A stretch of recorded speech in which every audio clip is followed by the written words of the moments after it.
When things feel like they're going poorly, when we feel like we're screwing up or making mistakes, welcoming in self compassion and self understanding can often feel downright impossible.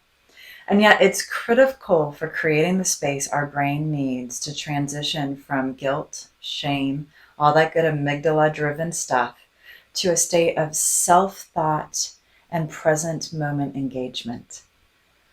So, one of the exercises that we use with our patients is a thoughts and belief challenging worksheet. And I'd like to invite you to take a moment and grab a pen and a paper. If you don't have one immediately available, just push pause and go get one, and we'll be here when you get back.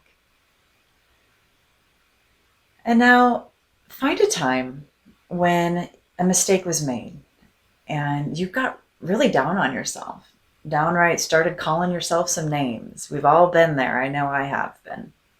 Some of those classic words. Gosh, I'm just so stupid. I always screw things up. Ugh, I can't believe I did it again. What's wrong with me? I'll never learn. Any of those sound familiar? Those are certainly old tapes that I've run through my mind a time or two.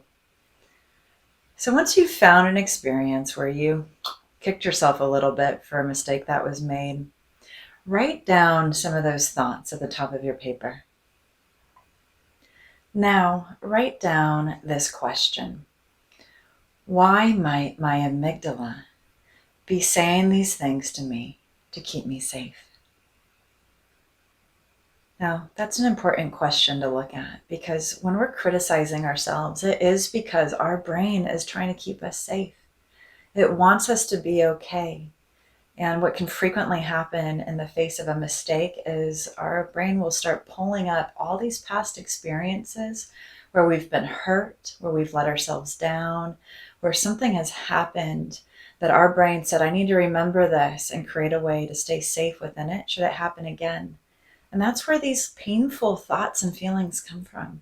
It's simply our system saying, hey, I love you, stay alive. But it doesn't feel that way in the moment, does it? So asking yourself this question is so valuable and important because it gives you the opportunity to step back and have an objective, larger framework around what's happening in this moment. So under that question, why might Amy be saying these things to me to keep me safe? Just write down 3 numbers, 1, 2, 3. And that is where you can fill in 3 different hypotheses that you know about you around why Amy might be saying these things to you in order to keep you safe. And frequently those tapes belong to your past.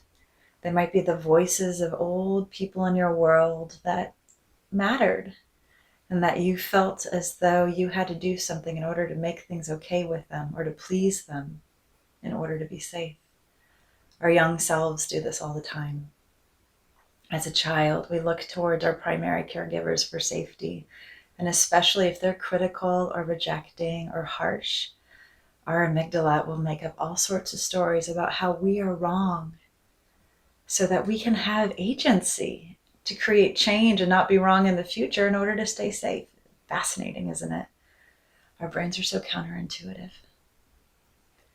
Now, the second question that I want you to write down is, how can I respond to Amy from a state of compassionate understanding and love? And same thing, write down 3 numbers, 1, 2, 3. And here you're simply going to create 3 different and unique ways that you can give yourself some loving care, because you're really just trying to stay okay and keep going forward.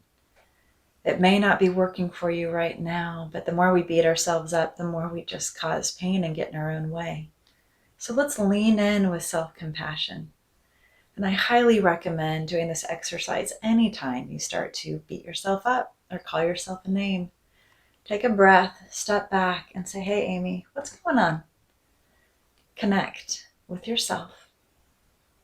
And then identify ways that you can choose to proactively be loving and kind to yourself.